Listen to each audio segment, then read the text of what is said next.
Yes. a person arrested shall be brought promptly, ang ibig Yes. sabihin agad-agad, Yes. before the competent judicial authority Yes. in the custodial state. So Yes. sa Tagalog, dapat dinala muna si dating Pangulong Duterte sa hukom dito sa Pilipinas. Tama po yun. Ganun ang nakasaad. Nakalagay doon.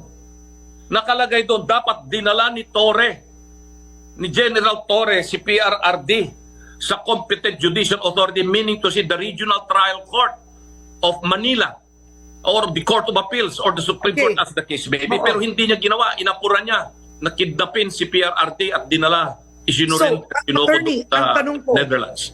is it right to bring this before the Supreme Court, or is it wiser to bring this before the ICC? Well, Because both. this could be the argument, your argument, before the ICC, that he's Both. right.